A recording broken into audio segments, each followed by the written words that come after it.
je m'appelle Hervé Fillon, j'ai 45 ans, je cumule plusieurs activités professionnelles, je suis professeur de PS à mi-temps dans un lycée, donc à Valence d'Agen dans le Tarn-et-Garonne. Je suis également directeur d'un centre de formation, donc je coordonne un centre de formation sur le BPGEPS activité de la forme à Castel-Sarrazin, toujours dans le Tarn-et-Garonne. Et je suis également responsable d'un organisme de formation où nous avons plusieurs sites et nous préparons les futurs professeurs de judo et professeurs de fitness et coachs sportifs. Par quelle filière êtes-vous passé? Alors au tout départ, j'ai commencé par une filière STAPS classique. Donc j'ai passé une licence STAPS à l'université de Poitiers. J'ai enchaîné avec la préparation du CAPES avec l'IUFM. Donc j'ai obtenu mon CAPES en 1998. J'ai eu mon premier poste en région parisienne. Et ensuite, j'ai continué sur le métier de professeur de PS dans le Tarn-et-Garonne où j'ai été nommé donc à Valence d'Agen en 2003. Et puis en 2012, j'ai fait un DUST métier de la forme. Donc j'ai fait un congé formation qui m'a permis de me former sur le fitness et la musculation. Et à l'issue de ce congé formation, j'ai créé une entreprise, une salle de remise en forme, à partir de laquelle je gère une équipe de plusieurs personnes pour encadrer des gens qui font du fitness ou de la musculation. Et c'est également sur cette salle de sport que j'ai mis en place un organisme de formation en 2016. Et ça a été le début de l'aventure du centre de formation qui est devenu CFA l'an passé.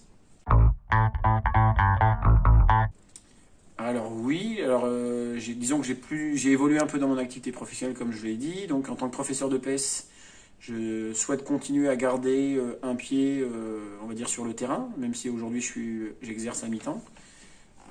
Je suis satisfait de cette activité-là parce que ça me permet de rester au contact des jeunes et puis de continuer mes pratiques professionnelles d'enseignement de l'EPS. Mais je suis également content de pouvoir m'ouvrir et découvrir d'autres types de pratiques sportives, à la fois en salle de sport, mais également par le biais du centre de formation, pour pouvoir rester éveillé et attentif à tout ce qui se fait aujourd'hui, puisque la pratique sportive a énormément évolué. Et c'est d'ailleurs pour cette raison que je suis très content et heureux aujourd'hui de m'investir dans un nouveau projet de circuit training de pratique sportive en extérieur. Oui, ça va.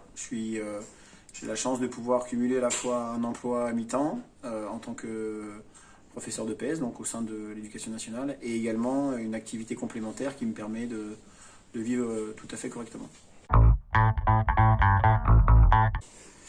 Il faut être passionné, il faut aimer l'activité sportive, de façon à pouvoir faire quelque chose que vous aimez.